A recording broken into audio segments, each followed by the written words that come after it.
Amen. Est-ce qu'on peut encore une dernière fois acclamer le Seigneur? Prends le temps, salue ton voisin de gauche, ton voisin de droite, de devant, de derrière. Souhaite-lui la bienvenue dans sa présence. Souhaite-lui la bienvenue dans sa présence ce matin. Alors avant de commencer notre temps d'enseignement ce matin, plutôt d'exhortation, c'est un temps d'exhortation plutôt ce matin.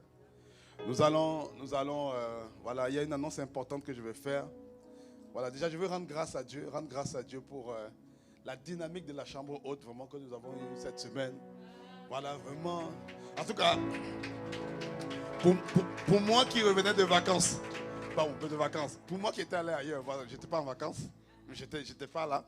Bon, pour moi qui n'étais pas là pendant peut-être 2 semaines, bon, vous savez, quand tu quittes un environnement, tu t'exposes à une autre atmosphère. Et souvent, tu peux perdre certaines habitudes. Certaines habitudes. C'est pourquoi l'été est une période très délicate spirituellement parlant. C'est une période très délicate. C'est une période où il y a beaucoup de personnes qui perdent ce qu'ils ont accumulé pendant l'année. Comprenez? Aussi bien financièrement. Voilà. Mais spirituellement, c'est vrai aussi. C'est-à-dire que, vous voyez, les mœurs sont légères. Elles sont très légères pendant l'été. Même les vêtements d'ailleurs. Et ce n'est pas pour rien. Ça traduit un état spirituel. En tout cas, ici en Occident, ça traduit un état spirituel. C'est-à-dire que... Merci. Est-ce qu'on peut acclamer le Seigneur pour les chants? Voilà. Je disais que ça traduit un état spirituel. Parce qu'en fait, le visible n'est que le reflet de l'invisible. Donc, vous voyez souvent l'été, les gens sont contents. Oui, c'est bien d'être content. C'est bien. Mais souvent, les mœurs deviennent légères pendant l'été. Les gens bougent, les gens vont à gauche, vont à droite. Et on le voit même à l'église aussi. Et souvent dans ces déplacements-là, on peut facilement être déconnecté. On peut facilement perdre le focus. Et honnêtement, par la grâce de Dieu, cette semaine-là, ça m'a reconnecté. Ça m'a boosté. Je ne sais pas pour toi, mais moi, ça m'a regardé. Franchement, ça m'a regardé. Et crois-moi, ce n'était pas de... Le corps ne voulait pas toujours venir. On se comprend? Le corps ne voulait pas toujours être présent. Mais le fait d'obéir, le fait d'avoir obéi à ce que Dieu a donné comme instruction, vraiment bien aimé, ça m'a fait du bien. On rend grâce à Dieu. Et l'apôtre Ivan a dit, lorsqu'il conduisait le temps vendredi, il disait qu'il y aurait forcément une différence entre ceux qui ont vécu vraiment la chambre haute pleinement et puis les autres. Tu pourras te rattraper. Hein. On espère qu'il y aura une chambre haute encore à la fin du mois. Mais vraiment, ça nous a fait du bien. Ça nous a fait du bien. Je le dis pour t'encourager, toi qui n'étais pas présent. Vraiment, quand il y a des moments comme ça, viens faire le plein. En plus, il y a plusieurs plages. Tu avais plusieurs plages, donc tu as le choix. Tu ne peux pas dire non, je travaille. Tu travailles le soir, il y a le matin. Tu travailles le matin, il y a le soir. Tu fais même 2 shifts, il y a la nuit. Tu vois, donc tu n'avais pas d'excuses. Tu n'avais pas, parce que la nuit de minuit à 3 heures, on pouvait être là. Donc, vraiment, tu ne peux pas me dire non, je n'ai pas le temps. Tu ne peux pas me dire ça. Donc, vraiment, on a pensé à toi, on a mis vraiment des plages partout. Donc, il y avait vraiment la place bien-aimée pour être présent. Et on rend grâce à Dieu. Nous avons également eu la passation, voilà, du mois. Nous sommes tombés dans le mois d'août. Et la parole que Dieu nous a donnée pour ce nouveau mois, c'est un mois d'accélération. Comprends? C'est le mois d'accélération. Vous savez, le mois d'août, c'est le 8e mois de l'année. Et le 8e mois de l'année, en général, ça inaugure un nouveau cycle. Parce que vous voyez, la semaine a 7 jours. Et au bout du 8e jour, c'est un nouveau cycle qui se répète. C'est un cycle qui se répète. Dans le 8e mois, en général, c'est un cycle. C'est un deuxième cycle qui est enclenché dans l'année. Et en général, ce cycle est plus court. Parce que, bon, l'année, jusqu'à preuve du contraire, une année n'a pas 14 mois. Est-ce que j'ai tort ou j'ai raison? Une année n'a pas 14 mois, n'est-ce pas? Une année a 12 mois. Enfin, 7 mois, il reste 5. Donc le deuxième cycle est plus court. Vu qu'il est plus court, il y a la grâce de l'accélération qui est donnée. Il y a la grâce de l'accélération qui est donnée pour compléter le deuxième cycle. Amen. Alors vraiment, le mois d'août, c'est le mois de l'accélération. Vraiment, je le dis pour que nous puissions capter cette parole et courir avec. Courir avec dans ce que tu fais. Parce que la parole que Dieu envoie, ce n'est pas la parole juste pour moi. C'est pour nous tous. C'est pour nous tous. Cours avec cette parole dans ce que tu fais, ce que tu entreprends. Crois qu'il y ait une accélération divine qui te poursuit. Qui te poursuit. On va le voir tout à l'heure comment faire pour que la parole te poursuit. On va le voir tout à l'heure. Mais crois seulement d'abord que l'accélération te poursuit. Et quand tu le crois, prépare-toi en conséquence. C'est-à-dire, fais tes projections, tes prévisions en conséquence. Amen. Vraiment, je bénis le Seigneur pour cela également. Vraiment, c'était intense. La nuit du 31 au 1er août, c'était vraiment intense ici. On était là en présentiel. Ça m'a donné envie de garder les traversées en présentiel. Hein. Avant, on le faisait en ligne. Mais ça m'a donné envie de garder en présentiel. Mais ton voisin qui n'acclame pas là, ça, il me décourage. Ton voisin me décourage. Parce qu'il me dit, pourquoi encore venir à l'église? Mais ne t'inquiète pas, voisin. On va t'accommoder, tu auras le lien en ligne, tu pourras te connecter. Tu comprends? Mais c'est important d'être là en présentiel. L'atmosphère est différente. On se comprend? Amen. Est-ce qu'on peut encore acclamer le Seigneur? Et j'ai également une bonne nouvelle à vous annoncer. Voilà, il y a une de nos sœurs ici à l'église, voilà, qui va bientôt se marier. Amen. Alors, vraiment, toi qui n'acclames pas là, vraiment, je ne sais pas c'est quoi. Qu'est-ce que tu as dans le cœur pour ne pas acclamer le Seigneur?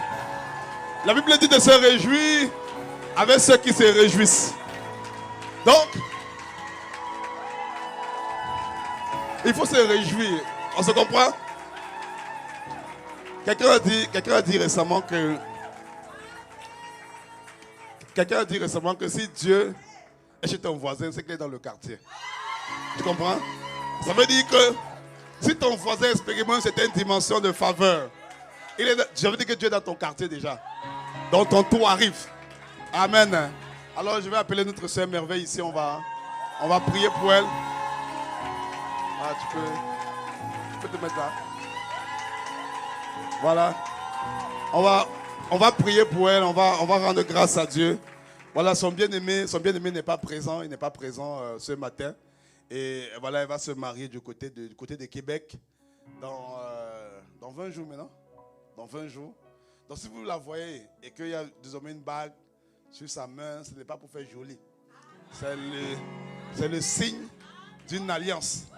On se comprend? Donc s'il y avait un frère qui était encore en train de prier dans le secret, bon frère, ne prie plus. Tu comprends? Dieu va t'orienter ailleurs. Donc voilà. Et voilà, donc son bien-aimé, lui, il vit à Québec, il n'est pas ici à Trois-Rivières. Et voilà, on va simplement prier pour elle, parce qu'elle est en plein préparatif, pardon. Prier vraiment que tout se passe bien. Et que toutes les cérémonies, les programmes et tout ce qui a été prévu se passe bien. Et que vraiment on puisse prendre le temps également, voilà, pour ceux qui le ressentent, de bénir sa vie, de semer dans sa vie, voilà, et de l'encourager. Et dire voilà, nous on est ensemble, de manifester de l'amour aussi en action. Amen. Alors on va simplement tendre la main vers elle et puis on va prier. Père, nous te rendons grâce. Seigneur, merci. Tu dis que lorsque un seul membre du corps est honoré, c'est tout le corps qui est honoré. Père, nous te rendons grâce pour la vie de ta fille, Merveille, Seigneur. Merci pour son mariage. Merci pour cette union.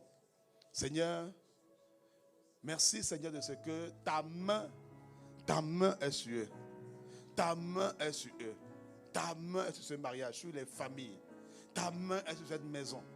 Ta main, Seigneur, sur cette union, Seigneur. Nous te recommandons toutes choses. Nous te recommandons toutes choses. Toutes choses. Tu dis que, Seigneur, la fin des choses est mieux que son commencement. Peu importe comment il commence. Nous croyons que par la grâce de Dieu, Seigneur, tu nous accordes de courir et de bien finir. Seigneur, nous te recommandons leur foyer. Nous te recommandons, Seigneur, la fécondité dans leur foyer à tous les niveaux. Nous te recommandons toutes les sphères, toutes les formes, toutes les dimensions de fécondité dans leur vie. Père, nous te prions maintenant que ta main soit sur eux au nom de Jésus. Merci pour ce que tu fais. Merci Seigneur de ce que tu organises tout, tu conditionnes tout. Tu touches le cœur de toutes les personnes dont les cœurs doivent être touchés.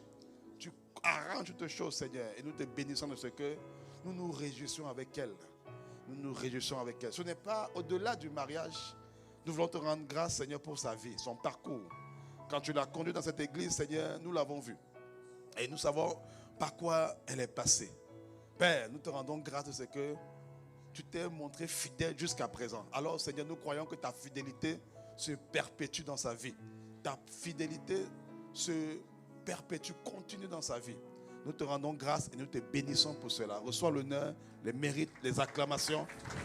Dans le nom de Jésus, nous avons ainsi prié. Est-ce qu'on peut acclamer le Seigneur? Est-ce qu'on peut acclamer le Seigneur? Tu peux prendre. Amen. Nous pouvons prendre place. Vous savez, bien aimé, souvent il y a des choses qui arrivent à l'église, dans l'église, pardon.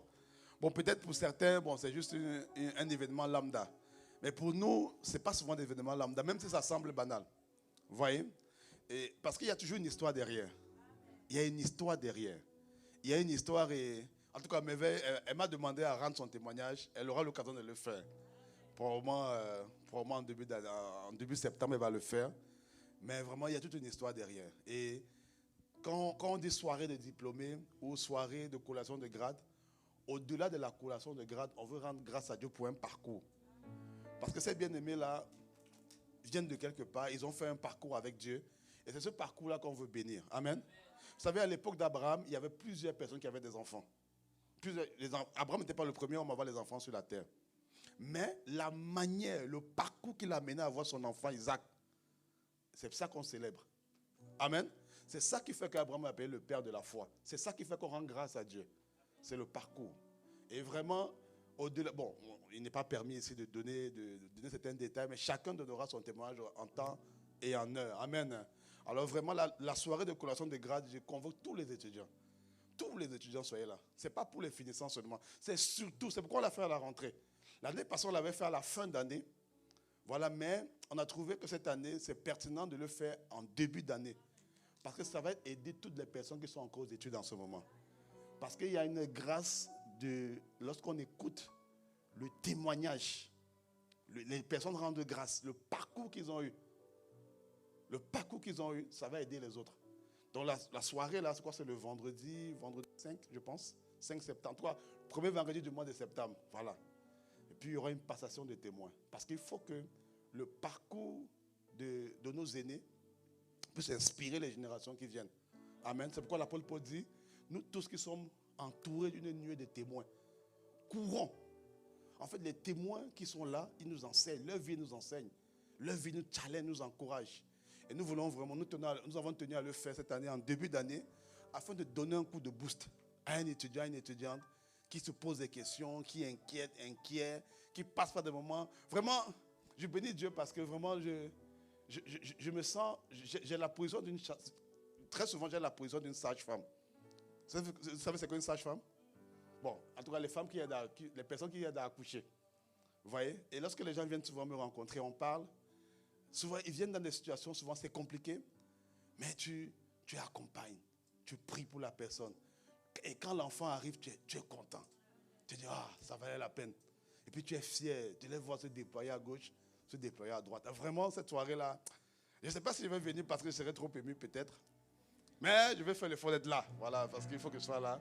Mais vraiment, c'est tout un parcours pour lequel on veut rendre grâce. Et pour Merveille aussi, c'est un parcours également pour lequel on veut rendre grâce à Dieu pour cela. Amen. Alors vraiment, si tu es là et que tu as à cœur, vraiment, sens-toi vraiment, selon ce que le Seigneur te met à cœur, de semer dans sa vie, vas-y. On est ensemble. Amen. Est-ce qu'on peut acclamer le Seigneur? Est-ce qu'on peut acclamer le Seigneur? Amen. Alors nous allons faire un pas de plus maintenant dans la parole que Dieu nous a donnée, a commencé à nous envoyer dimanche dernier. On va voir la deuxième partie aujourd'hui. Donc, dimanche dernier, nous avons parlé du cycle de la parole. Je n'ai pas dit le cycle de vie, parce que quand on dit cycle de vie, ça veut dire que la parole a une fin de vie. Elle n'a pas de fin de vie. La parole de Dieu n'a pas de fin de vie. Elle ne meurt pas, elle est éternelle. Mais elle suit un cycle. Elle suit un cycle. Quand on parle de la parole de Dieu, il faut comprendre que la parole ne meurt pas, la parole ne disparaît pas. La parole suit, elle change simplement de forme dans la vie des uns et des autres. Elle commence sous la forme d'une semence. Quand Dieu parle, c'est sous la forme d'une semence. Comme aujourd'hui, je parle, c'est sous la forme d'une semence que vous la recevez. Ensuite, elle se manifeste sous la forme d'une plante. Ensuite, elle se manifeste sous la forme d'une semence encore pour semée dans la vie de quelqu'un d'autre. Et ensuite encore, elle se manifeste sous la forme de pain pour bénir la vie de quelqu'un. Et enfin, elle retourne à Dieu par l'action de grâce. Mais c'est la même parole. C'est la même parole. Elle change juste de forme. C'est un résumé que je fais. La parole suit un cycle. Vous pouvez regarder l'image à l'écran pour que ça s'imprègne. La parole suit un cycle. Elle suit un cycle. Amen. Amen. Voilà. Vous voyez, et le passage qu'on a lu, c'est Ésaïe 55, du verset 10 au verset 11. Ésaïe 55, du verset 10 au verset 11. La Bible dit, comme la pluie et la neige descendent des cieux, et n'y retournent pas sans avoir arrosé, fécondé la terre, et faire germer les plantes, sans avoir donné de la semence au semeur et du pain à celui qui mange. Ainsi en est-il de ma parole qui sort de ma bouche. Elle ne retourne point en moi sans effet, sans avoir exécuté ma volonté et accompli mes desseins. Donc ici, Dieu compare le mouvement, ou du moins le mouvement, les étapes de la parole à la pluie. À la pluie qui tombe et qui suit un cycle et qui doit retourner vers le ciel après. Il dit ici, comme la pluie et la neige descendent des cieux, la pluie descend sous forme liquide. C'est l'eau liquide. Et n'y retourne pas sans avoir arrosé. Quand l'eau retourne dans les cieux, l'eau retourne sous forme de vapeur, par le phénomène d'évaporation. On se comprend? Et puis pour redescendre encore sous forme liquide, et puis retourner sous forme de vapeur, redescendre sous forme liquide, retourner sous forme de vapeur. Ça, c'est le cycle de l'eau. Dieu dit ici que la parole suit le même process. Ça suit les mêmes procédures. Mais la différence ici, c'est que pour que la parole change d'un état à un autre, ça dépend maintenant de la personne qui la reçoit. C'est-à-dire que tu peux recevoir la même parole. Pendant des années, ça reste sous l'état de semence. Pendant des années. Il y a des personnes qui reçoivent la parole. Pendant des années, ça reste sous la forme de semence. C'est quoi la forme de semence? C'est quoi la forme qu'on appelle la parole sous la forme de la semence? Sous la forme de la semence. Quand c'est sous la forme de la semence, en fait, c'est une parole qui ne porte pas de fruit. Tu sais que ça existe. Tu sais ce qu'il faut faire, mais tu ne portes pas ce fruit-là. Ça veut dire que la parole que tu as reçue, tu l'as reçue. Mais elle est sous la forme d'une semence. Tu as le noyau d'avocat qui est là. Tu as le noyau, je ne sais pas quoi, tu as les pépins qui sont là. Tu as la semence qui est là. Mais tant que le fruit n'est pas visible, la parole est sous la forme d'une semence. Donc il y a beaucoup de personnes qui sont dans cette catégorie-là, qui reçoivent la parole les dimanches, mais la parole reste juste sous la forme de la semence. Sous la forme de la semence. Et le Seigneur nous a amenés à regarder attentivement cette portion de l'Écriture-là, parce que nous recevons beaucoup. Nous faisons des séminaires, des conférences, des veillées de prière, des chambres hautes. Et ce week-end encore, il y a la retraite des jeunes d'Impact. Les jeunes vont aller en retraite. Ici à Trois-Rivières, béni Dieu, environ 58 personnes, 57 jeunes iront à la retraite ce week-end. Amen. Ils vont recevoir des choses. Je serai là samedi, oui, donc on va recevoir des choses. Nous allons recevoir des choses à la retraite. Mais qu'est-ce qu'on va en faire? Ça va rester à quel état après? Après ça dépend de chacun d'entre nous. Quelqu'un viendra rendre témoignage de ce qu'il a reçu à la retraite. La parole a changé d'état dans sa vie. C'est arrivé à l'étape du pain. On se comprend?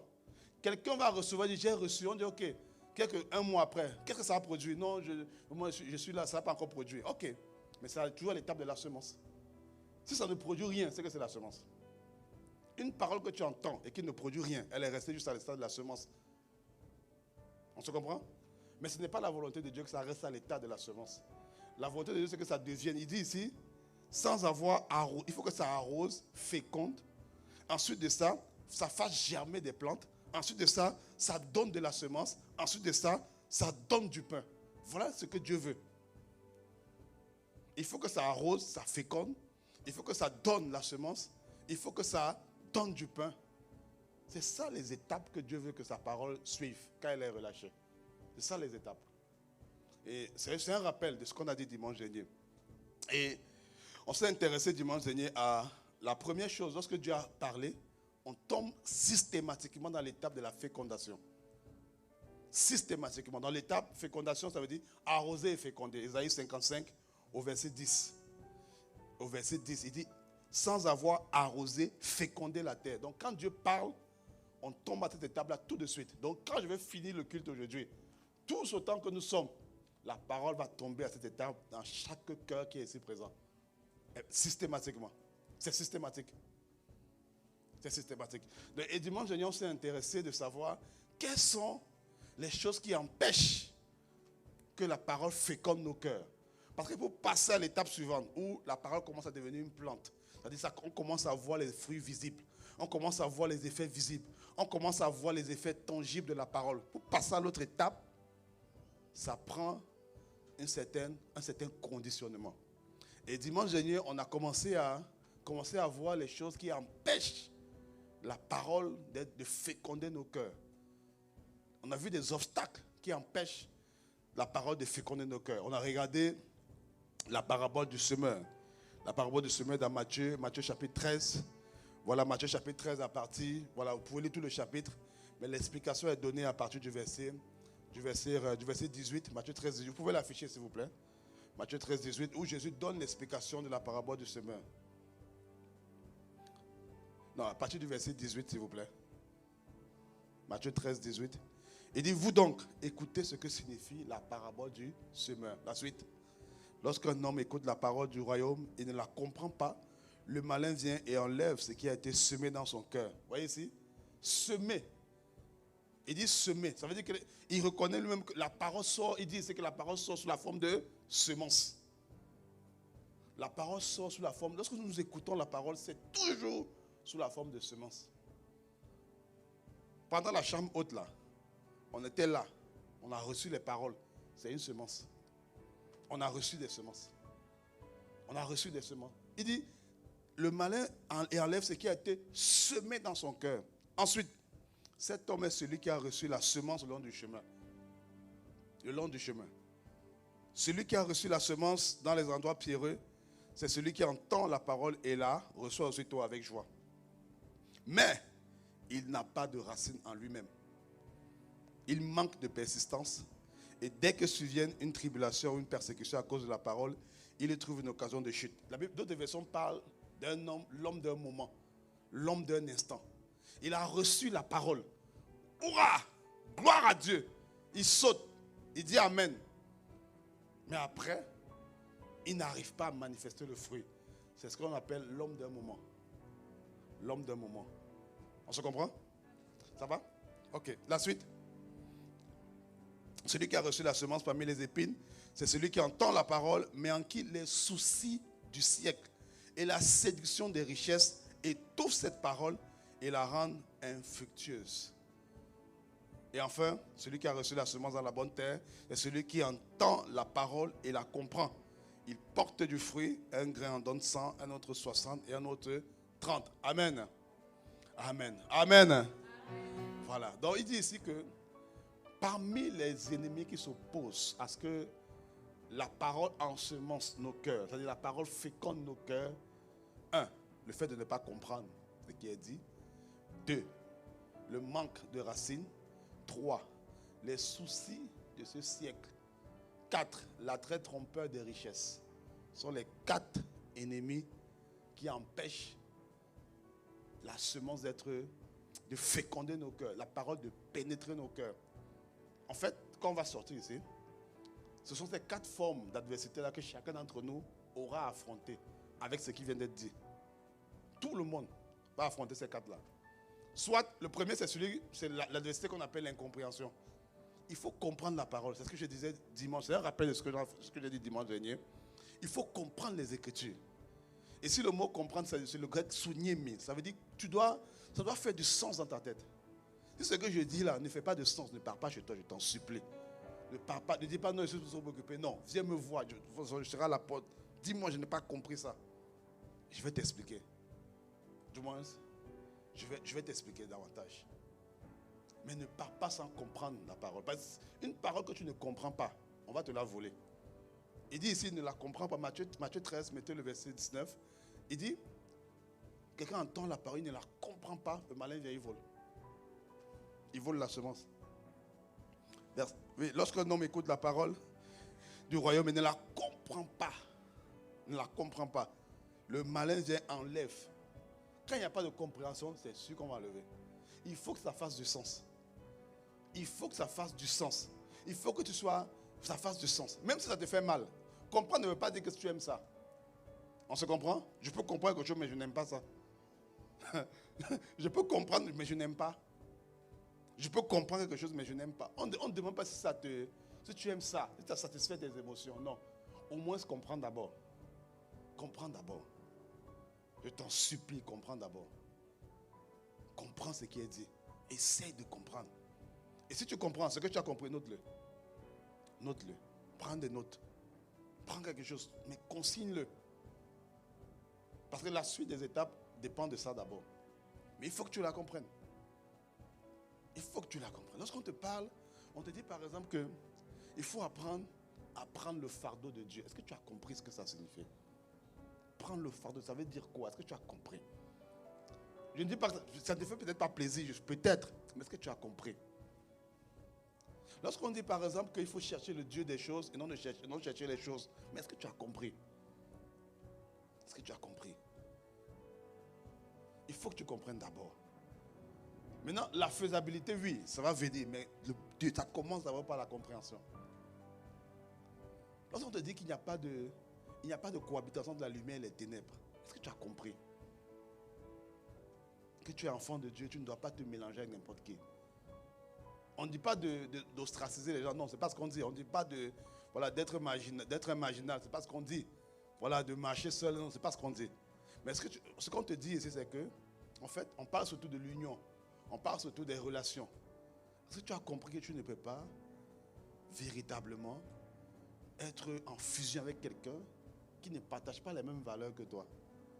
On ne parle pas de respect. Parce que moi, j'entends souvent ça. Il respecte ma croyance. Non, tu ne veux pas quelqu'un qui te respecte, qui respecte ta croyance. Non, tu veux quelqu'un qui partage ta croyance. Il doit partager ta croyance. Tu dis non, chacun sa croyance à la maison. On respecte les croyances des uns des autres. Non, là, ce n'est plus le respect. Vous devez partager ça. Parce que vous êtes une seule chair. Vous formez une seule chair. Ou du moins, vous prévoyez former une seule chair. Vous devez partager les mêmes valeurs. Les mêmes valeurs. Ne dis pas non, il sait que je suis chrétien, il sait que je suis chrétienne. Il respecte ça. Il respecte aujourd'hui. Mais attends demain. Attends. En fait, tu sais, j'entends quelqu'un dire dans son cœur, non, mon cœur est différent. J'entends quelqu'un dire ça. Tu sais, crois-moi, hein, crois-moi. Avant moi, j'étais naïf. Mais je ne suis plus naïf. Je ne suis plus naïf. Je ne suis plus naïf. Crois-moi. Crois-moi. Et demain, quelqu'un qui ne partage pas ce en quoi tu crois, ne partage pas ta foi, même s'il la respecte, demain la combattra. Je te garantis qu'il la combattra. Il la combattra. Pas parce qu'il veut, pas parce qu'il est mauvais. Non. Pas parce qu'il est mauvais. Mais c'est qu'en fait, vu qu'il ne la comprend pas, parce qu'il ne la comprend pas, il ne l'a pas reçue, en fait, il peut être un élément par lequel le diable passe pour t'atteindre. Ne dis pas il respecte, chacun respecte la foi de l'autre. Non, laisse ça. Et en plus, il n'y a même pas de verset qui parle de ça, mais bon. Il n'y a pas de verset qui dit, il faut que, non, mettez-vous ensemble, c'est pas mauvais si vous respectez. Maintenant, si vous êtes déjà ensemble et que vous avez rencontré le Seigneur, un de vous rencontre le Seigneur, il ne faut pas se séparer, il ne faut pas faire ça aussi. L'apôtre Paul dit non, que tu sanctifies, la personne qui est convertie sanctifie celui qui n'est pas converti. On se comprend? Il ne faut pas maintenant rentrer à la maison pour dire non, à partir de là c'est fini. Non, il ne faut pas dire ça. On ne t'a pas dit ça à l'église, tu comprends? Mais ça va retomber sur moi, on va venir me soulever à l'église et dire regarde, qu'est-ce que tu enseignes? Non, il faut comprendre qu'avant de vous marier, asseyez-vous, vous devez partager la même foi. Après, si vous êtes déjà marié et qu'une personne donne sa vie au Seigneur, l'autre n'a pas besoin de divorcer pour dire non, tu ne partages pas ma foi. Non. La Bible dit que celui qui est converti sanctifie l'autre. Amen. C'est ce que tu vas vivre maintenant avec les tribulations, en attendant que celui qui est non converti se convertisse. Est-ce que c'est clair? C'est bon? C'est équilibré, n'est-ce pas? Ça va? Donc tu ne vas pas arriver à la maison le soir pour dire c'est fini, jeter les affaires dehors. Non. Il ne faut pas faire ça. Amen. Ok. Donc je disais qu'il y a 4 ennemis. Et la semaine passée, on a vu le premier ennemi, l'incompréhension. Et là, on était rendu à l'enracinement. On était rendu à l'enracinement. Jésus dit ici que, en fait, c'est lui qui n'a pas de racine profonde. Il sera l'homme d'un instant. Il va sauter Comme à l'arrêté, les gars vont sauter. Vous avez vu samedi, là, non, vendredi, pardon. On sautait, on dit félicitations. On riait, on sautait. Ça, c'est bien. Ça, c'est très bien même. Maintenant, il faut que ce qu'on a reçu là, ça enracine maintenant. Les racines ici font référence à ta vie invisible. Pour que la parole s'enracine chez quelqu'un, il faut que sa vie invisible, en fait, permette que la parole s'enracine. C'est ta vie invisible, ta vie dans le lieu secret. C'est qu'on appelle communément ta vie de prière, ta vie de méditation, tes rencontres avec Dieu. Ce sont ces moments-là qui font que la parole s'enracine en toi. Tu peux venir à l'église ici. Ça, c'est les lieux publics. Ce n'est pas ici que la parole s'enracine en toi. Ici, tu reçois. C'est dans l'intimité que la parole s'enracine en toi. Quand tu vas faire tes formations, tu vas des programmes. Tout ça, c'est pour recevoir la semence. Mais là où ça s'enracine en toi, c'est seul avec Dieu. C'est quand tu es seul avec Dieu que la parole s'enracine. C'est quand tu prends des temps de prière avec Dieu. Tu pries par rapport à ça. Tu as reçu, Seigneur, j'ai reçu que les richesses des nations, c'est une parole que nous avons reçue pendant la chambre haute, que les richesses des nations vont accourir vers moi, afin que je reconnaisse que le Seigneur est mon Dieu. C'est la parole que nous avons reçue. Non, je m'en vais dans le lieu secret, Seigneur, tu as dit ça, comment ça va se manifester? Accorde-moi la grâce d'être connecté à une telle parole. Accorde-moi la grâce de prendre des attitudes, des habitudes qui font que les richesses arrivent. Accorde-moi la grâce d'organiser ma vie pour que je puisse véritablement manifester ces richesses. Tu vois, ça c'est dans l'intimité. Où je m'en vais dans l'intimité avec Dieu, je dis, Seigneur, tu dis ça, mais regarde ma condition. Le gouvernement m'appelle partout. Je n'ai pas encore payé mon loyer. Et puis tu me dis que les richesses des nations vont courir vers moi. Comment ça va se manifester? Tu vois? Tu prends la parole, tu vas dans l'intimité. Par la prière. Et puis tu penses à ça. Tu penses à ça. Tu penses à ça. Tu pries par rapport à ça. Donc les 7 choses dont j'ai parlé concernant la vérité, tu les pratiques. Tu les pratiques. Bientôt on aura un compte. J'ai failli dire Spotify, mais un compte d'écoute en ligne. Parce que je ne fais pas la publicité pour eux. Mais il y aura plusieurs plateformes, Spotify, Google Music, en tout cas, plusieurs plateformes. On pourra réécouter ces enseignements-là. Ça va être très très bientôt. Très bientôt, vous aurez ce sera des audios pour l'instant. Et puis vous aurez les enseignements là disponibles. Amen. Ouais, parce que la semaine passée, il y a beaucoup qui m'ont demandé de réécouter l'enseignement d'aujourd'hui, de dimanche dernier, pardon. Mais puis on les a donné le lien, mais je pense que c'est mieux qu'on ait un compte Spotify comme ça qu'on peut podcaster. Excusez-moi le mot podcaster. Et puis voilà, suivre les audios. Donc parmi ces enseignements, vous allez voir un enseignement qui parle des 7 choses à faire avec la vérité. Et c'est ce qu'il faut faire dans le lieu secret en fait, lorsqu'on reçoit une parole. Tu penses à la parole. Tu proclames la parole. Tu réfléchis sur la parole. Tu pries en esprit en pensant à la parole. Tu images la parole. Tu questionnes la parole. C'est ce qu'il faut faire. Mais ma condition est comme ça. Je n'ai même pas de papier. Et tu me dis que les richesses des nations vont venir. Comment ça va se faire? Accorde-moi la grâce de voir comment tu vas le faire dans ma vie. Ou comment tu veux le faire dans ma vie. Ça, c'est l'intimité. Et souvent même, tu peux aller, tu as reçu la parole, mais tu te rends compte, ah, ça, c'est pas pour moi. Tu vas dans l'intimité, il y a une voix qui dit, c'est pas pour toi, ça. Toi, tu seras toujours dans les difficultés, ça sera toujours compliqué pour toi. Là, en ce moment, tu pries. Tu vas rencontrer souvent des forteresses. Ça marche? Donc, quand rendu à l'étape de laisser la parole s'enraciner en nous, en fait, les racines vont dans la terre. D'accord, n'est-ce pas? Les racines en général vont dans la terre, Et quand tu vas dans la terre, tu vas rencontrer les vestiges du passé. C'est souvent dans la terre qu'on les rencontre. La parole va rencontrer les vestiges de ton passé. La parole va rencontrer les vestiges de ton passé. Et c'est quoi les vestiges de ton passé? C'est 2 choses en général. Premièrement, tout ce que tu as fait depuis que tu es né. Tout ce que tu as fait, tout ce à quoi tu crois, tout ce à quoi tu penses, ton éducation, tout ce que tu as reçu, fait penser au moins une fois. La parole va rencontrer ça. Donc si on te dit, les richesses des nations viennent vers toi, et que toi tu as toujours pensé que tu es le PPP, le pauvre petit pécheur, la parole va venir rencontrer ça. Et maintenant c'est à toi de faire entendre cette parole-là. Brise cela. Si on te dit que tu es saint, et que tu vas dans l'intimité, tu dis, Seigneur, tu m'as dit que je suis saint, que je dois marcher dans la sainteté. Mais je sens des pulsions en moi. La parole va rencontrer les pulsions qui sont dans ton corps. La parole va rencontrer ça, bien-aimé. Elle va rencontrer ça. Donc la parole rencontre 1, ton passé. 2, ce qui est dans ton sang, le passé, l'historique de ton sang. C'est-à-dire que tout ce que tu as hérité, tout ce que nous avons hérité de nos ascendants, souvent ce sont des trucs héréditaires. Donc je prends un exemple, par exemple, on te parle de la guérison divine. Tu dis oui, par ces maîtresses, nous avons été guéris. Nous avons été, par ces maîtresses, nous avons été guéris. Et bien aimé, tu dis non, chez nous, il y a une maladie héréditaire. Tu vois? Quand tu dis ça, tu viens de contrer la parole. Tu as dit oui à l'église. Tu as dit amen à l'église. Mais tu sors, tu dis non, il y a une maladie héréditaire. Là, il manque de racines. Parce que tu te bases sur quoi?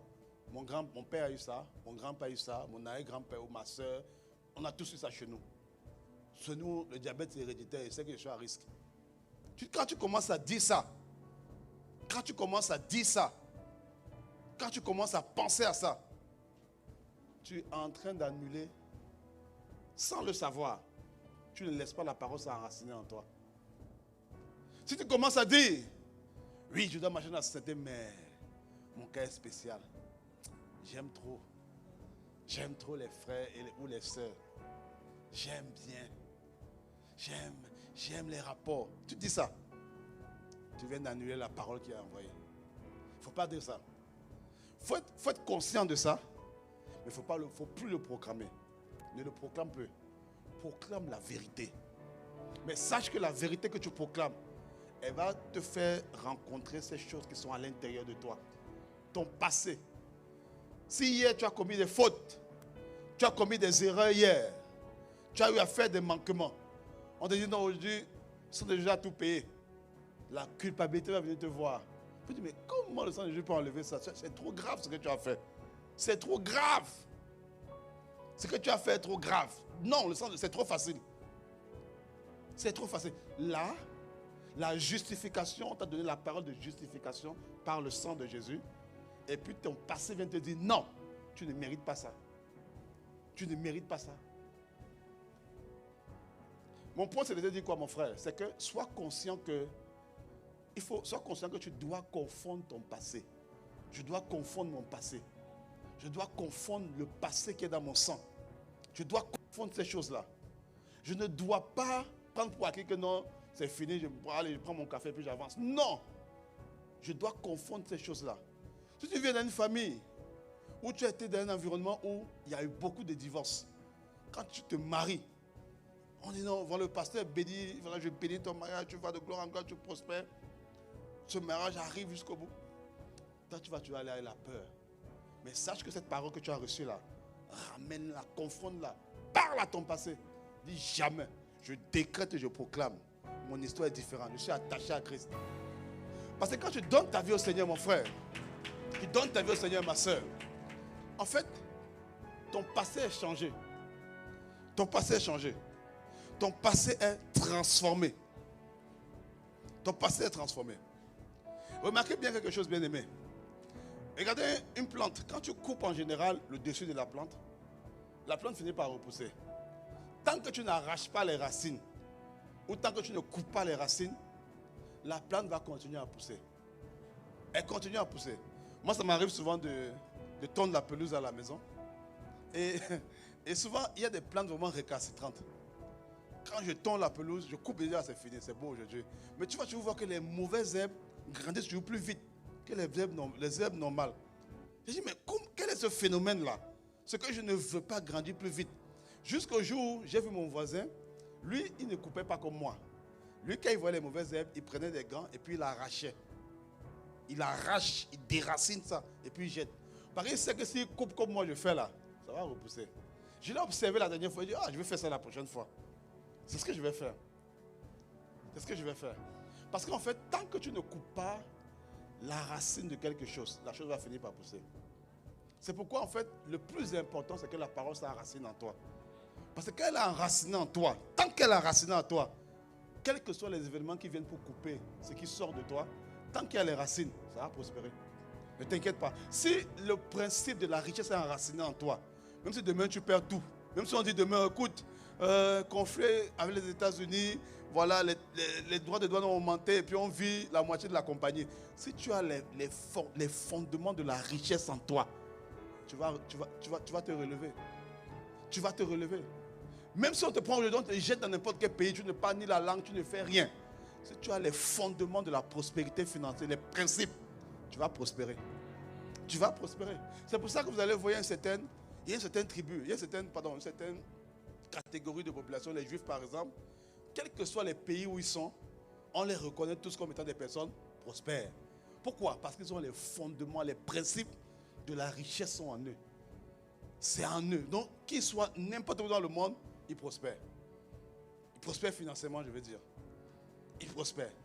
Parce que vous allez en général dans les quartiers juifs un peu partout, dans les villes, souvent des quartiers très classe, très propres, très développés. Ils ont les fondements de la richesse. Et nous, ce qu'on a en nous est beaucoup plus. La Bible dit que nous avons tous les trésors de la richesse sont cachés en Christ, en nous. Donc nous devons prospérer à tous égards, bien-aimés. Encore plus que ça. Amen. Donc mon point, c'est de te dire que le plus important, ton focus va être sur les racines et non sur le fruit. Mon focus va être sur les racines. Que la parole s'enracine à l'intérieur.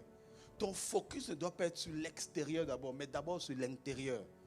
Le focus, c'est sur l'intérieur d'abord. On se comprend? Est-ce qu'on se comprend? Amen. Amen. Et lorsque tu coupes une plante, même si les racines restent connectées, quand les racines sont connectées, ça finit par repousser. Ça finit par repousser. Ta force réside dans les racines de ta vie. Ta force réside dans les racines de ta vie. Dans les racines de ta vie. Dans les racines de ta vie. Et maintenant, lorsque tu veux enraciner la parole en toi, il y a quelque chose d'extraordinaire qu'il faut apprendre à faire. Oh, qu'il faut apprendre à faire. Et il y a quelque chose que j'ai compris. Pourquoi on le faisait, du moins, j'ai compris plus en profondeur pourquoi on faisait certaines choses. Ce qu'on appelle l'action de grâce. L'action de grâce.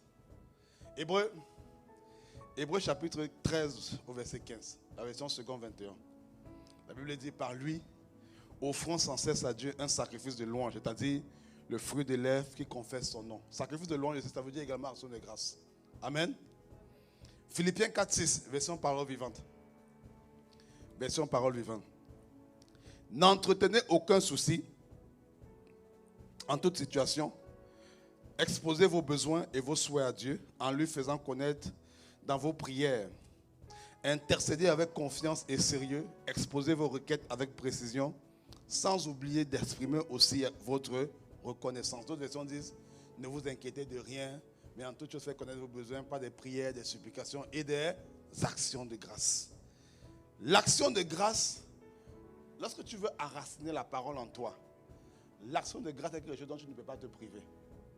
Tu ne peux pas te priver, je ne peux pas me priver de rendre grâce. Parce que l'action de grâce, ça attache un peu plus la parole à toi. Ça attache la parole à toi. Et on va le voir maintenant. On va le voir. Tu as la ceinture? Okay. Bon, j'ai demandé une ceinture pour illustrer quelque chose. Hein. Voilà. Tu vois, la ceinture ici, en général, quand on prend la ceinture, ça fait une boucle. Vous voyez? Bon, je l'ai pris parce que ça fait une boucle, ça ferme. Et en général, on peut imaginer un peu le cycle de la parole avec une ceinture. C'est-à-dire que lorsque Dieu envoie sa parole, viens, tu vas te mets-toi comme ça. Vous voyez? Bon, permettez que je joue le rôle de Dieu. Hein? Voilà, je ne suis pas Dieu, il ne faut pas aller dire, c'est le blasphème. Non, je ne suis pas Dieu, mais c'est pour imaginer. On se comprend? Lorsque Dieu envoie sa parole, on reçoit le bout qu'on appelle la semence. La semence. On se comprend? Maintenant, il y a des étapes pour arriver jusqu'à l'action de grâce ici. Parce que n'oubliez pas, la parole doit retourner à Dieu par l'action de grâce. Hébreu dit que ce que Dieu veut, c'est que nous offrons des sacrifices d'action de... Voilà, donc tu es supposé passer par l'étape de... Voilà, la fécondation, voilà, l'étape de produire les plantes. Ensuite... La germination, voilà, produire les plantes. Et ensuite de ça, maintenant, tu passes l'étape de produire d'autres semences, de produire le pain, et puis après tu rends grâce pour dire, pour le pain reçu. On se comprend? Donc la norme, normalement, c'est qu'on rend grâce lorsque Dieu nous fait quelque chose de bien. C'est ça, n'est-ce pas? Quand Dieu fait quelque chose de bien, on rend grâce. Mais il y a une puissance que j'ai découvert, bien aimé. C'est que quand tu rends grâce, avant que la chose ne soit faite. Parce que quand tu rends grâce, tu as reçu la semence. Tu rends grâce. Mets la semence sur ton...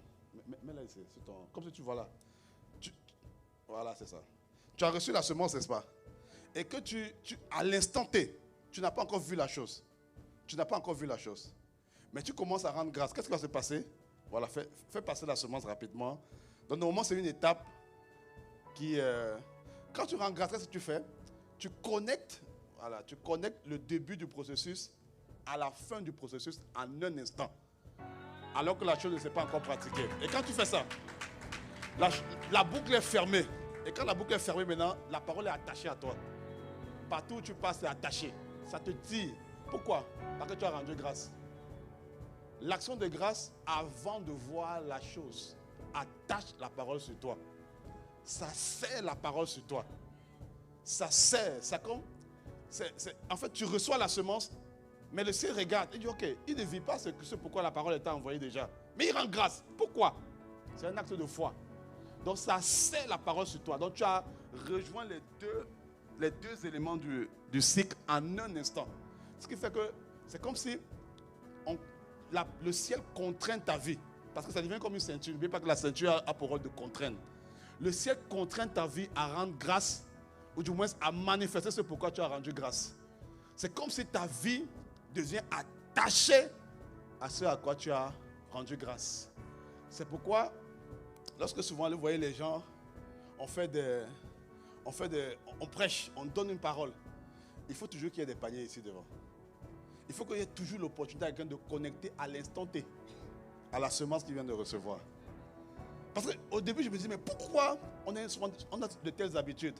Mais j'ai compris la révélation derrière, bien aimé. En fait, c'est parce que quand tu donnes, tu sèmes, tu fais ce qu'on appelle action. Donc, tu poses une action pour rendre grâce à Dieu, alors que la chose pour laquelle tu veux rendre grâce est la forme de semence.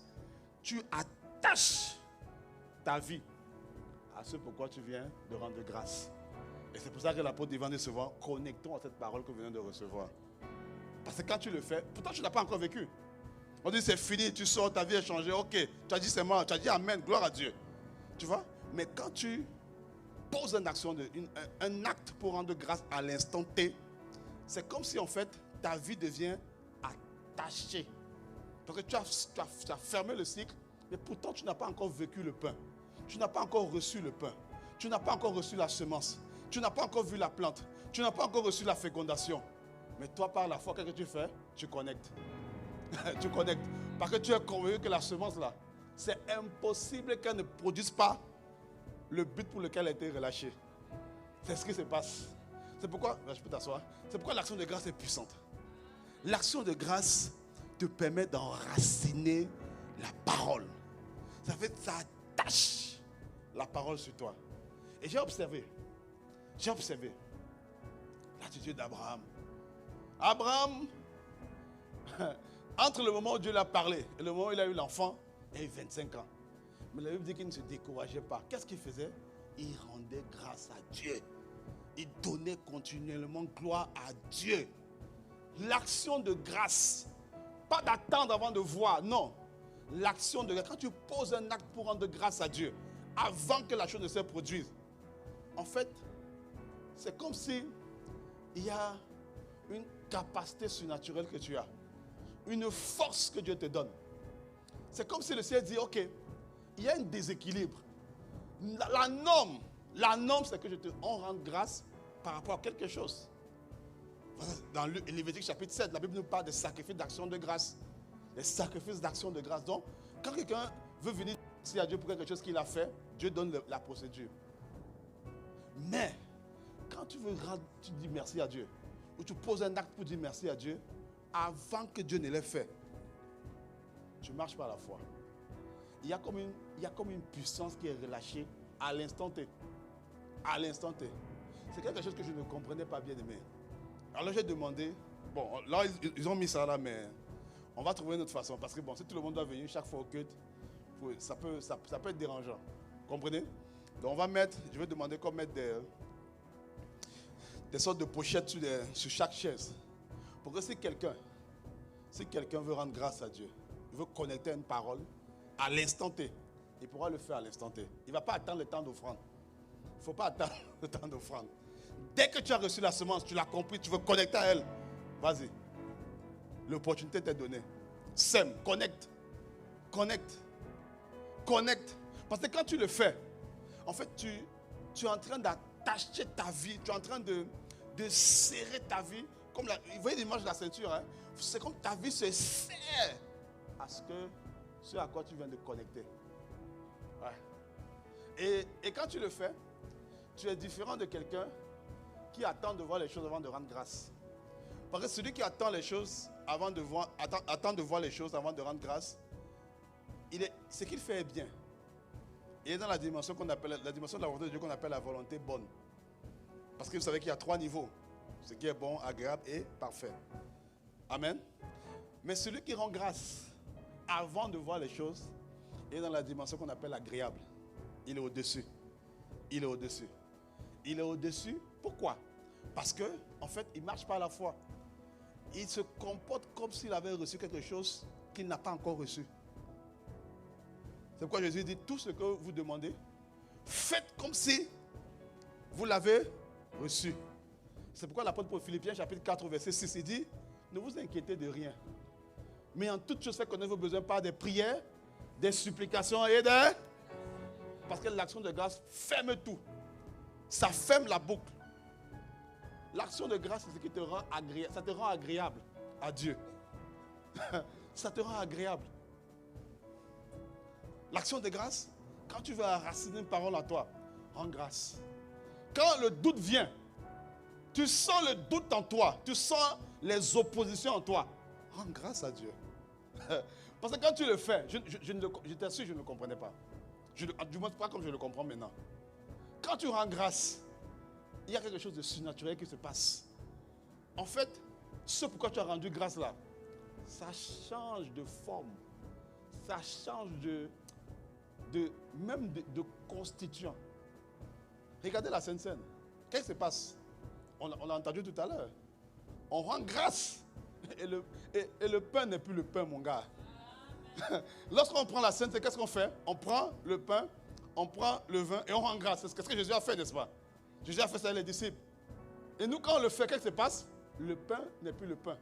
Le vin n'est plus le vin. Pourquoi? L'action de grâce. L'action de grâce est trop puissante. Quand tu rends grâce, quand tu rends grâce là, tu peux rendre grâce par la bouche, mais tu peux rendre grâce c'est une action, c'est un acte que tu poses. En fait, quand on dit action de grâce, ça veut dire que dans le visible, on doit voir que tu rends grâce à Dieu. Donc tu poses un acte pour connecter. Et il y a quelque chose que je faisais, que je ne me rendais pas compte que je le faisais. En général, j'avais pris l'habitude, lorsque je voulais un certain niveau de revenu, j'augmentais mes dîmes. C'est ce que je fais, même ce que je fais toujours ça. C'est comme si, en fait, je donne quelque chose pour lequel je n'ai pas. Et ça, c'est comme si, à un moment donné, j'allais à une entrevue, on me dit, bon, tu sais quoi, on te pose la question fatidique. C'est quoi vos attentes salariales? Souvent là-bas, bon, avant, vous savez comment je pensais avant? Je vais donner le plus petit comme ça, je maximise les chances pour pouvoir me faire recruter. Le genre le plus petit, c'est-à-dire, je prends le plus petit parce que j'allais avec la peur. Ah, si je dis que je veux beaucoup, ils vont croire que je suis trop gourmand et ils vont pas me prendre. Si je dis que je veux, non. J'ai commencé, j'ai dit ce pourquoi j'ai rendu grâce dans l'invisible. Si j'ai ajusté mes revenus, je sais que ce qui me poursuit, c'est tel montant qui me poursuit. Je suis conscient de ça. Je suis conscient de ça. En fait, je ne donne plus ma dîme par rapport à ce que je reçois. Je ne fais plus ça. Je donne par rapport à là où je veux aller. C'est une action de grâce. Je dis merci à Dieu pour quelque chose que je n'ai pas reçu. Ce qui fait que ma vie est attachée à ça. Attachée. C'est comme si, quand j'arrive en entrevue, on me pose des questions. C'est ma question préférée. C'est ma question préférée de toute l'entrevue. Oui, parlez-moi de vos forces, de vos faiblesses. Pourquoi vous? Ça, oui, je pars, il n'y a pas de problème. Mais quand on commence à me demander, c'est quoi vous attendre? Je me frotte les mains. Parce que c'est le temps de la récolte. C'est le temps de la récolte. C'est le temps de la récolte. Donc, c'est ce que je faisais. Je fais toujours, c'est-à-dire, toujours ça. Quand je finis un contrat, avant de commencer un autre, j'ai déjà anticipé même 3 mois avant. J'ai préparé déjà mes actions de grâce. Tac. Je fais mes offrandes. Et le jour où j'arrive, je donne le montant. Et une fois que j'avais donné le montant, une femme, elle a eu une remarque un peu genre, c'est trop. C'est trop. Non, pourquoi je demande ça, c'est trop? Je dis non. Mon ami, je sais ce que je vaux. Je sais. Tu vas... Non. Ici, ce n'est pas vous, c'est quelqu'un d'autre. Mais le montant est rattaché à ma vie. C'est rattaché. En fait, j'essaie de te faire comprendre que quand tu rends grâce à quelque chose, à Dieu pour quelque chose que tu n'as pas, tu rends grâce. Jésus arrive devant la tombe de Lazare. Regardez la prière de Jésus. La prière de Jésus devant la tombe de Lazare. Vous pouvez l'afficher. Affichez-le au fur et à mesure, pardon. La prière de Jésus devant la tombe de Lazare. Et du Père, je te rends grâce de ce que tu m'exauces toujours. Pas quelquefois. Toujours. Toujours veut dire quoi? Il y a l'exaucement là. En fait, il anticipe sur le fait que Dieu va l'exaucer. Il ne dit pas, Seigneur, vraiment, si c'est ta volonté, ressuscite-le. Non, c'est pas ça. C'est pas ça comme ça qu'il prie. Il veut que Dieu l'exauce. Il veut que Dieu l'exauce. Parce qu'il aimait Lazare. Jésus a pleuré 2 fois dans la Bible. Et l'une des fois, c'est là où Lazare était mort. On lui a dit que Lazare était mort. C'est là où il a pleuré. Il aimait Lazare. Il avait un intérêt, c'est-à-dire ça lui faisait du bien que Lazare se lève. Jésus voulait l'exaucement. Il voulait l'exaucement. Mais il dit, regardez la prière. Je te rends grâce que tu m'exauces toujours. Il anticipe que Dieu va encore exaucer. C'est pourquoi il rend grâce. Normalement, on rend grâce après. Le gars est réveillé et puis on rend grâce. C'est ça la norme. Mais Jésus dévance. Pourquoi? Parce que quand tu le fais, ça attache ta vie. C'est ce pourquoi tu viens de rendre grâce. C'est pourquoi quand il dit Lazare sort, sa vie est attachée dessus. Sa vie est attachée à l'exaucement. Lazare ne peut plus rester. Est-ce qu'on se comprend? Est-ce que c'est compris, les amis? C'est bon? Deuxième exemple. La multiplication des pains. Oh! Jésus encore, la même chose. La même chose. La même chose. Ils étaient une foule. Ce qu'ils avaient était un simple pain de 2 poissons. C'était la nourriture d'un enfant en plus. Je dis, mais si le gars avait mangé ça avant, qu'est-ce qu'il aurait fait? S'il avait mangé les 5 pains et 2 poissons. Enfin, mais à partir du moment où Jésus rend grâce, la nourriture, là, les 5 pains et les 2 poissons, je pense, ouais, ok, c'est à l'écran. Les 5 pains et les 2 poissons changent de forme. Donc avant la distribution, Jésus rend grâce. Il rend grâce et distribue. Parce qu'une fois qu'il rend grâce, sa vie devient attachée à ce pourquoi il a rendu grâce. Parce que normalement, qu'est-ce qu'on nous enseigne la parole de Dieu? On doit rendre grâce avant de manger. Ton voisin qui dérange avant grâce là. Tu vois, il faut rendre grâce avant de manger. Hein. Tu vois, même si tu es à l'école, ne dis pas non, il ne faut pas qu'on sache que je suis chrétien. Non, rends grâce, ce n'est pas un problème. Même si tu es au travail, la salle de pause.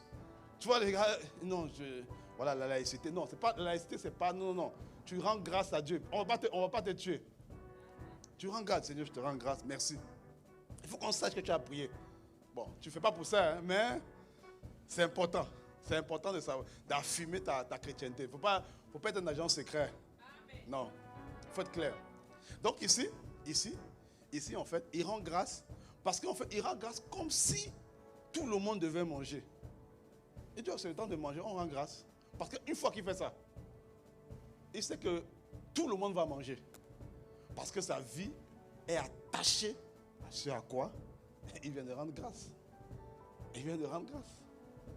L'action de grâce enracine la parole en nous. L'action de grâce libère une capacité surnaturelle. Quand tu veux que la parole s'enracine là, quand le vent contre vient, tu dis je suis guéri. Et que tu sens la magie dans ton corps, rends grâce à Dieu. Rends grâce. Avance ta route. Avance ton chemin. Continue. Rends grâce à Dieu. Tu sens le désir impur. Rends grâce à Dieu. Je te rends grâce parce que je suis saint. Parce que tu es saint. Et tu continues ta route. Parce que quand tu rends grâce, ce qui s'est passé avec Jésus se passe avec nous. Ta vie est attachée à ce à quoi tu as rendu grâce. C'est pourquoi il dit ne vous inquiétez pas. Il dit en fait, il n'y a pas d'inquiétude à avoir. Faites connaître juste vos besoins par des prières, des supplications et des taxes. C'est tout. Il dit ensuite la paix va vous gagner. La paix va vous garder. La paix de Dieu gardera vos pensées en Jésus-Christ. Ça vous garde. Parce que quand tu as rendu grâce, tu as fait ça, ta vie, en fait, l'exaucement est garanti. C'est ce que ça signifie. Tu veux que la parole s'enracine en toi? La culture de l'action de grâce avant de recevoir les choses. La culture de l'action de grâce avant de recevoir les choses. Avant de voir ce pourquoi la parole était envoyée, dis merci. Rends grâce à Dieu. Quand il y a des vents contraires, rends grâce à Dieu. Rends grâce à Dieu. Et quand tu rends grâce, tu vois les gens qui rendent grâce. La Bible dit que celui qui prie en esprit rend d'excellentes actions de grâce. C'est pourquoi il y a des situations qui arrivent. Oh, tu mets une mélodie comme ça, tu pries en esprit. Tu rends grâce à Dieu. Et tu es content. Et puis tu rends grâce à Dieu. Tu rends grâce à Dieu. Ah, tu es content. Tu rends grâce à Dieu. On dit, mais la situation semble s'empirer là. Réveille-toi. Tu es inconscient. Réfléchis. Oui, mais il faut être logique. Tu rends grâce à Dieu. Tu continues. Tu chantes en esprit. Et tu dis merci à Dieu. Oh, tu rends grâce à Dieu. Oh, je rends grâce à Dieu. Tu rends grâce. Je rends grâce. Tu rends grâce à Dieu. Tu es content. On dit, mais mon gars, ta vie va mal. Plains-toi. Révolte-toi. Fâche-toi. Maudit Dieu et meurs. Tu dis non. Moi, je rends grâce. Oh. Quand tu fais ça, on ne se rend pas compte. C'est énorme. La parole est en train de s'attacher, ça s'attache à toi. Quand tu fais ça, tu es dangereux. Il dit tu es dangereux. Tu es dangereux. La parole s'attache. Même les diagnostics naturels ne peuvent pas stopper ça. 100 ans, Abraham, comment il peut avoir un enfant? Sa femme, 80 ans. Comment il peut avoir un enfant? La Bible dit qu'il donnait, vous pouvez afficher, il donnait continuellement gloire à Dieu. Continuellement gloire à Dieu. L'action de grâce. Ah, bien-aimé. Paul et Silas, Actes chapitre 16. Paul et Silas, on venait de les fouetter. Et ce n'est pas les fouets, non, ce n'est pas les fouets, c'est pas le courant là, non, ce n'est pas les fouets d'aujourd'hui. C'est les fouets de l'Empire romain. Un jour, on va mettre une photo ici. C'est des fouets, il y avait des piquants dessus. Donc on fait pap, et puis on tire. Le sang sort en même temps. Donc c'était des fouets colosses. On venait de les fouetter, jeter dans un cachot noir et enchaîner. Pourtant, ils n'avaient rien fait. Ils auraient pu commencer à dire, Seigneur, juge-les. Frappe celui qui a fait ça. Frappe-les. Ils auraient pu prier comme ça. Mais c'est pas mauvais de prier comme ça. C'est pas mauvais. Bon, c'est pas mauvais. Voilà, ça se comprend. Bon, pas frapper, mais tu peux dire, Seigneur, brise les chaînes. Seigneur, sors-moi de la prison. Tu peux prier comme ça.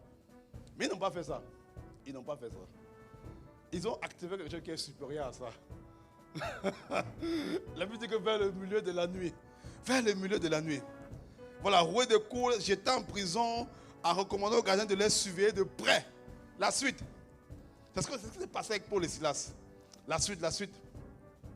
Face à une telle consigne, le gardien les a jetés dans la prison intérieure. Ce n'était pas n'importe quelle prison. Prison intérieure, c'est-à-dire la prison la plus qui est à l'intérieur. Si tu es à l'extérieur, on peut dire non, ils peuvent sortir vite, ils fuient.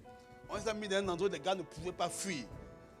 Et a emprisonné leurs pieds dans les entraves. Vous savez c'est quoi mettre les pieds dans les entraves? C'est-à-dire il y a des trous comme ça, on a mis les pieds dedans. Donc ils ne pouvaient même pas se coucher. Ils étaient debout comme ça. Quelle torture! Quelle torture! Pourtant ils ne sont pas des criminels. Vers le milieu de la nuit, Paul et Silas priaient et chantaient les louanges de Dieu. Et les prisonniers les écoutaient. Voilà la prière supérieure qu'ils ont fait. La requête supérieure. Quand ils ont commencé à faire ça, automatiquement, bien-aimés, en fait, ils n'ont pas eu besoin de prier pour que les chaînes soient brisées. Non, ils n'ont pas eu besoin de faire ça. Dès qu'ils ont commencé à faire ça, c'est comme si dans le ciel, il y a un message. Mais comment ils peuvent rendre grâce à Dieu alors qu'ils sont enchaînés? comment ils peuvent rendre grâce à Dieu avec de les frapper? Il y a une injustice. Normalement, on rend grâce à Dieu quand tout va bien. On rend grâce à Dieu quand on a vécu les bontés. Marie et Aaron ont chanté quand Dieu les a fait traverser la mer Rouge en deux. Donc normalement, on rend grâce à Dieu quand il y a des miracles. Quand il y a des miracles, on rend grâce à Dieu. Quand les gens voient des miracles, on rend grâce à Dieu. Mais eux, ils n'ont pas vu de miracles. Ils n'ont pas vu de miracles. On les a fouettés, enchaînés. Ils vivent des injustices. Et tout ça, ils sont dans la prison.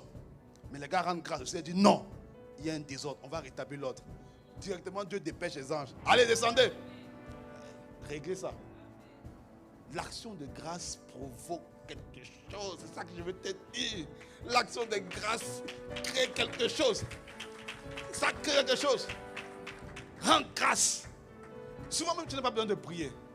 Rends grâce à Dieu. Tu dis mais il faut, donne le sujet, donne-moi ton sujet. Non, rends grâce à Dieu. Souvent tu as envie de dire non, c'est quoi, donne le sujet. Comme Dieu n'a pas compris ton sujet. Non, ne t'inquiète pas. Dieu connaît ton sujet. Mais rends grâce à Dieu. C'est un acte de foi supérieur. Ouais. C'est un acte de foi supérieur. Et crois-moi, tu veux marcher comme ça. Tu veux marcher par la foi. Tu veux. Je ne suis pas encore arrivé sur le bouquet de la foi. Hein. Peut-être dans un mois, peut-être. Je ne suis pas encore arrivé là-bas. Mais tu veux marcher. Je donne un prélude. Vous donnez des prémices. Tu veux marcher par la foi. Quand tu rends grâce à Dieu, tu marches par la foi. Parce que tu te comportes comme si tu n'as pas reçu quelque chose. Et laisse-moi te dire, tout ce que tu obtiens par la foi va surpasser toujours tout ce que tu as reçu normalement. Et tout ce que tu obtiens par la foi surpasse toujours. Tout ce qui s'obtient par la foi surpasse toujours ce que tu obtiens normalement. Un emploi que tu obtiens par la foi est différent d'un emploi que tu obtiens par la voie normale. C'est bien, c'est pas mauvais. Mais la Bible dit que quand on marche par la foi, on est agréable à Dieu. Abraham a eu 2 enfants. Hein? Il a eu 2 enfants. Il a eu 2 enfants. 2 enfants. Mais pourtant, il y a un enfant qui surpasse l'autre. Parce qu'il y a un enfant qui est la résultante de la foi. Qui est la résultante des années de rendre grâce à Dieu. Des années d'action de grâce. Et l'enfant là, il supplante l'autre. Même jusqu'à aujourd'hui. Même jusqu'à aujourd'hui. Bon, on est filmé, je ne vais pas entrer dans la politique. Mais même jusqu'à aujourd'hui. Pourquoi? Parce que c'est l'enfant de la foi. L'enfant de la promesse. L'enfant qui est sorti après les actions de grâce. Après que tu aies douté, après que tu aies hésité, après que tu aies fait face au doute, au rejet, après que tu aies fait face à ton âge, après que tu aies fait face aux années des années. Mais tu as continué à rendre grâce. Tu as continué à rendre grâce. Tu as continué à rendre grâce. Tu as continué à rendre grâce. Tu as continué à rendre grâce. Quand tu obtiens les choses après, bien-aimé, c'est excellent. C'est au-dessus des autres. C'est pourquoi la Bible dit qu'en parlant des héros de la foi, qu'ils ont désiré quelque chose de plus excellent que leur propre vie. Hébreux chapitre 11. Ils ont désiré quelque chose de plus excellent. Ce que tu obtiens par la foi, c'est-à-dire, est toujours supérieur à ce que tu obtiens normalement. Alors, si tu es en train de dire, mais ça fait longtemps, je cherche, je ne trouve pas, je cherche, je postule, je ne trouve pas, j'attends, qu'on me parle, on m'aborde, on ne m'aborde pas où j'aborde, on ne me retourne pas favorablement. Qu'est-ce qui se passe? C'est que reste dans l'action de grâce. Quand des actions de grâce, ce n'est pas de rendre grâce et puis tu viens, tu as le visage froissé, tu dis, vraiment je souffre. Non, tu rends grâce, tu marches, tu es souriant. On dit, mais comment ça va? Tout va bien, tout va bien. Comment ça va? Tout va bien, tout va bien, tout va bien. Je finirai avec ce témoignage-là que j'ai. Je ne sais pas si vous avez déjà rencontré ça, je ne pense pas. Je ne pense pas. En tout cas, je ne pense pas. C'était quand j'étais étudiant et que je cherchais un stage. À l'époque, je cherchais un stage. Et il y avait toujours un gars. Bon, moi, j'étais en génie mécanique. Et puis, il y a un gars qui faisait génie chimique. Puis, on se voyait souvent à la salle. Et puis, bon, chaque fois, bon, on a sympathisé un peu. Et puis, le gars, à un moment donné, on cherchait le stage ensemble. Et puis, à un moment donné, tous mes amis trouvaient. Tous mes camarades trouvaient le stage. J'étais peut-être le dernier, mais l'année avait commencé parce que, en fait, dans notre programme, il fallait avoir des stages avant un certain nombre de crédits. Sinon, tu es exclu du programme. Je ne sais pas si c'est encore le cas, mais à l'époque, quand moi je faisais le programme de génie, c'était comme ça. Il fallait trouver un stage avant, je pense que c'était 85 crédits. Tu pouvais te faire un moratoire jusqu'à 95. Sinon, Voilà, on t'exclut du programme. Le temps que tu trouves de stage et puis tu reviens. Et puis moi, j'étais arrivé à la limite. On m'avait fait mon retard. J'étais à 95 crédits à l'époque. Et j'arrive, la rentrée arrive. Pendant tout l'été, j'ai cherché. Et puis j'arrive. À un moment donné, je voyais tout le gars pendant l'été. Chaque fois, il me voit. Et c'est comme si toute sa question, c'était, est-ce que tu as déjà trouvé? Tout le temps, il me posait la question. Mais pourquoi il me pose toute cette question-là? C'était le seul qui me posait toute la question. Mais dès qu'on s'est sali, comment ça va, mon gars? Tu as trouvé? Il dit, mais comment tu me poses toute cette question? Tout le temps, c'est toujours la même. Tu n'as pas autre sujet. Voilà, on peut parler d'autre chose. C'était le gars. Et chaque fois que j'allais, j'avais commencé à changer les heures, même pour ne pas le rencontrer à la salle. Mais comme si le gars changeait aussi. C'est comme s'il changeait. Je ne sais pas, donc je sais que bon, comme il vient souvent vers midi, il veut venir même le soir. Donc quand je venais, je le voyais, tu vois tout le même gars. Ou même quand je venais, le gars partait, donc je voyais au vestiaire. Et puis, il me pose sur les. Chaque fois, il était fatigué. Il dit non, je n'ai pas encore trouvé. Non, je n'ai pas encore trouvé. Non, chaque ça m'énervait. Et puis un jour, j'étais en train de prier par rapport à ça. Dieu me dit, fais comme si tu l'as reçu. Fais comme si tu l'as reçu. Comporte-toi comme si tu l'as reçu. Marche par la foi, rends grâce à Dieu. Et donc, qu'est-ce que j'avais fait? J'avais fait quelque chose. Vraiment je pense que c'était une folie, mais c'est une bonne folie. Je vais expliquer. À l'époque, dans l'église dans laquelle j'étais, c'était pas ICC, on avait des rassemblements, un peu comme les familles d'impact. Donc, et souvent on prenait les témoignages. On dit, qui a un témoignage? Parce que j'avais reçu, il faut faire comme si tu l'as reçu. Il dit, moi j'ai un témoignage. On dit, mais tu veux témoigner de quoi? Il dit, non, je veux témoigner que j'ai eu mon stage. On dit, mais les gars me posent la question, tu rentres dans quelle compagnie? Je ne peux pas mentir, il ne faut pas que je mente. Mais le problème, c'est que je dois me comporter comme si je l'ai reçu. J'ai répondu que non, je ne sais pas encore, je n'ai pas bien vu le nom. Que je ne sais pas, ça arrive, c'est ce que je viens de dire. Et puis, tu touches combien? J'ai donné le salaire que je voulais. J'ai donné le salaire que je voulais. À l'époque, je ne sais pas combien de stages j'étais. Je pense que c'était $20 de leur stage, je pense. J'ai dû dire ça. J'ai donné un salaire que je voulais. Qu'est-ce que tu fais? J'ai donné le poste que je voulais faire. On dit, waouh, les gens ont acclamé le Seigneur. Ils ont appelé mes frères dans l'église. La nouvelle s'est propagée partout. Moi, je venais dans l'église. J'ai entendu une voix qui me dit, tu ne vaux rien. C'est quoi ça? Tu es un désordonné. J'entendais cette voix-là. Mais je marchais vraiment, j'étais malheureux quand je venais à l'église. Mais les gens me voyaient, mais les gens étaient contents. On me dit, oh voilà, enfin. Tu as cherché pendant tout l'été, tu as trouvé. Dis merci à Dieu. Il dit, oui, Dieu merci. Donc, mais à moi, j'ai dit, mais comment je vais faire ça? Ça ne se réalise pas. Donc, j'arrive dans l'école. L'école, c'était le pire. Parce que la rentrée, bon, nous, on reprenait un peu plus tôt que les gars de l'Université de Montréal. On reprenait un peu plus tôt. On reprenait comme 1 ou 2 semaines avant. Et quand j'arrivais à l'école, bon, chaque gars qui a trouvé le stage venait juste prendre les lettres, signer ses trucs et puis aller à son stage et tout. Et quand moi j'arrive, on me dit, mais mon gars, tu fais quoi ici? tu n'as pas dit que tu as trouvé le stage? Parce que j'avais informé à tout le monde aussi à l'école. J'ai fait comme si je l'avais reçu. Et puis j'étais arrivé à l'école. 2 semaines me voient encore, dit, mais tu fais quoi? Il dit, non, ça commence bientôt. Ça commence bientôt. Je n'ai pas encore reçu. Ça commence bientôt. On dit, mais qu'est-ce que tu fais là? Il dit, ça commence bientôt. Donc je cherchais, entre-temps, j'ai vraiment, Seigneur, ta grâce. C'était ta grâce. Vraiment, j'ai appris à rendre grâce dans ce moment-là. Je vous dis ça parce que c'est le moment où j'ai appris à rendre grâce. Et à la dernière minute, parce qu'il y avait une date limite pour faire enregistrer les stages à l'école. Dernière minute, il y a un gars qui m'appelle depuis, je crois que c'est la compagnie s'appelle NGM Packaging. C'est une compagnie qui fait du packaging à Saint-Laurent, à Montréal. Puis il m'appelle, voilà, on impose concepteur mécanique, voilà les trucs. J'arrive à l'entrevue. Donc souvent on fait de petites entrevues. Il me dit non, signe ton contrat en même temps. On parle un peu, il signe. C'était les mêmes thèmes. C'était un stage de 8 mois. Et quand je reviens maintenant voir le gars, je cherche le gars qui me questionnait tout le temps. Il me dit, mais qu'est-ce que tu as trouvé? Il dit, non, je vais voir le gars, il me dit, non, j'ai trouvé. Il dit, mais tu m'as bien dit ça depuis. Donc lui, il n'est plus surpris. Donc tout le monde n'était plus surpris par ce que Dieu avait fait, parce que je les avais déjà dit ça à l'avance.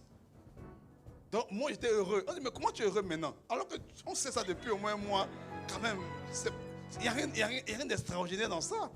Il n'y a rien d'extraordinaire dans ce que tu as fait. Tu comprends? Et j'ai compris là, le pouvoir. C'est la première fois, vraiment c'est la première fois dans ma marche avec Dieu, que j'ai compris le pouvoir de l'action de grâce. Quand tu fais les choses en avance, c'est comme si ta vie s'attache. Alors ne t'inquiète pas. Souvent les gens me disent, j'ai fait ça, mais c'est pas. Non, ça ne peut pas échouer. Juste, ce qui peut arriver, c'est que tu perds la foi. Mais si tu gardes la foi, ça ne va pas échouer. Ça va pas échouer. Garde juste la foi. Et assure-toi d'abord au début que Dieu a parlé, qu'il y a la semence de Dieu. Quand il y a c'est d'abord ça. Tu ne peux pas avoir, rendre grâce, Seigneur, te rends grâce que j'ai pris le mari de l'autre. Non, ça, on ne rend pas grâce pour ça. Non, on ne rend pas grâce pour ça. Tu comprends? On te rend grâce que je me suis enrichi malhonnêtement. Non, on ne rend pas grâce pour ça. Il faut d'abord qu'il y ait la semence de Dieu au départ. C'est-à-dire qu'il faut que Dieu ait libéré une parole. Quand Dieu libère une parole maintenant, tu prends ça, tu rends grâce tout de suite. N'attends pas. Tu poses une action de grâce. Un acte de grâce. Ça peut être une offrande. Ça peut être même, tu te lèves, tu sautes, tu dis Alléluia. Ça peut être quelque chose. Tu te comportes comme si tu l'as reçu à l'instant T. Et puis tu ajustes ta vie par rapport à ça.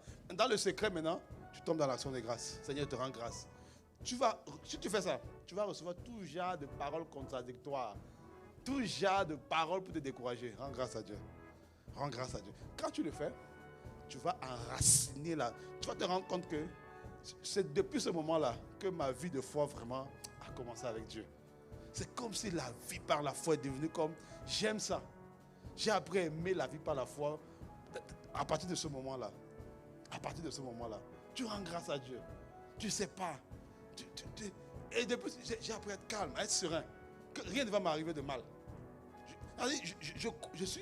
Je vois la vie de manière positive parce que je sais que Dieu est avec moi. Dieu est avec moi. Et je sais que l'action de grâce l'attire. Il aime ça. Il aime ça. Dieu aime plus l'action de grâce que les pleurs. Hein. Quand tu rends grâce à Dieu, si tu veux toucher vraiment Dieu, ne viens pas dire Seigneur, je pleure, regarde comment je souffre. Ça touche Dieu, mais pas comme l'action de grâce. Pas comme, les pleurs touchent Dieu, hein, mais pas comme l'action de grâce. Pas comme l'action de grâce. Ce n'est pas la même chose. Sinon Jésus aurait pleuré. Pour Seigneur, regarde, Lazare il souffre trop. Ou Lazare est mort, sa famille pleure trop. Ressuscite-le. Jésus n'a pas fait ça. Il a rendu grâce. Jésus rendait grâce. Devant le tombeau, multiplication des pains. Jésus rend grâce. La Sainte Seine, Jésus rend. Parce qu'il fallait il dit celui qui ne mange pas ma chair et mon sang ne peut pas avoir ma vie. Il faut donc transformer le pain en chair et le vin en sang. Comment on fait ça? Action de grâce. On rend grâce à Dieu. Ça transforme une situation. Ça transforme quelque chose. Donc quand tu rends grâce à Dieu, même si tu n'as pas dit le sujet, ne t'inquiète pas. Dis pourquoi tu rends grâce. Je te rends grâce par rapport à telle chose. C'est acté, c'est attaché à ta vie. La parole s'enracine. Elle s'enracine, elle rentre en profondeur. On dit non, mais chez vous aussi, il y a des diabétiques. Je te rends grâce que j'ai reçu la guérison en Christ. Et vraiment, tu le fais, mais tu le fais constamment. Il faut le faire constamment, il faut le faire dans la durée, de manière consistante. Il ne faut pas le faire une fois et puis la deuxième fois tu craques. Non, il faut le faire constamment. C'est parce qu'il faut avoir une vie de prière derrière, où tu vas continuellement rendre grâce à Dieu. Amen. Alors on va se tenir debout, on va prier, on va acclamer le Seigneur. On va prier, on va rendre grâce à Dieu pour la parole que nous avons reçue. N'oublie pas, l'action de grâce connecte, attache la parole à ta vie. Alors bien-aimés frères, bien-aimés, si tu as à cœur même, si tu sens, tu as reçu une parole, tu te dis, je dois connecter avec elle. Ne pars pas sans connecter. Ne pars pas sans faire ton offrande. Amen. On va prier. Père, nous te rendons grâce. Merci Seigneur, nous te rendons grâce pour toutes les paroles. Oh, reçois nos actions. Je dis reçois pour toutes les paroles que tu as envoyées, pour toutes les paroles que tu nous as données. Nous voulons qu'elles s'enracinent dans nos vies, qu'elles s'enracinent dans nos vies, qu'elles s'enracinent en nous. Alors reçois nos actions de grâce. Mon frère, ma soeur, prenons quelques instants et rendons grâce à Dieu. Disons merci à Dieu. Merci à Dieu pour ce qu'il a fait. Merci à Dieu pour les paroles que nous avons reçues. Merci à Dieu pour les semences. Merci à Dieu pour tout ce que nous avons reçu. Apprenons à rendre grâce. La Bible dit, rendez continuellement. Continuellement grâce. Ça veut dire le faire constamment. Le faire constamment. Consistamment. Le faire fréquemment. Le faire assidûment. Reçois nos actions. Reçois nos actions. Action de grâce. Père, accorde-nous la grâce. Que par l'action de grâce, Ta parole s'enracine. Elle s'enracine. C'est la vie dans les lieux secrets. L'action de grâce, souvent, bien aimé, ça se passe entre toi et Dieu. C'est un temps de prière entre toi et Dieu. Souvent, tu rends grâce. Ou souvent même, c'est parce que tu as été touché et que tu connectes à la parole. Nos actions de grâce. Reçois nos actions de grâce. Oh, nos actions de grâce. Nos actions de grâce. Alors, quelques secondes, bien aimés, quelques secondes. Je me sens qu'il y a des personnes qui doivent rendre grâce à Dieu. C'est ton cas, mon frère et ma soeur. Élève la voix, 1 minute, on va prendre 1 minute pour rendre grâce à Dieu. Élève la voix, élève la voix, élève la voix, mon frère, élève la voix, ma soeur. Rendons grâce à Dieu, rendons grâce à Dieu, rendons grâce à Dieu. Tu as prié pour un sujet, tu as prié pour une situation. La situation ne s'est pas encore accomplie, la situation n'est pas encore manifestée. Tu pries par rapport à un sujet. Tu as reçu la semence, tu as reçu la semence et tu as prié. Tu ne vois pas encore la chose. Tu ne vois pas encore la chose. Rends simplement grâce. Rends simplement grâce. Rendons simplement grâce. Ce n'est pas encore arrivé. Ce n'est pas encore manifesté. Nous te rendons grâce. Seigneur, tu as envoyé ta parole. Nous te rendons grâce. Nous connectons. Nous fermons la boucle. Nous fermons la boucle. Nous fermons le cycle. Et nous attachons. Nous attachons. Nous attachons. Nous attachons. Nous attachons la parole sur nous.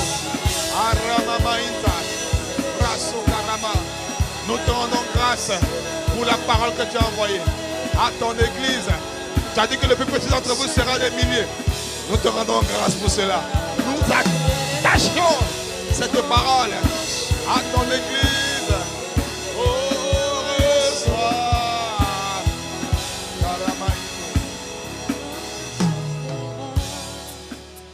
Nous allons donner l'opportunité maintenant à quelqu'un de donner sa vie au Seigneur. Tu sais, alors que nous avons tous la tête baissée, les yeux fermés pour accommoder, notre bien-aimé frère et soeur qui est là et qui veut donner sa vie au Seigneur.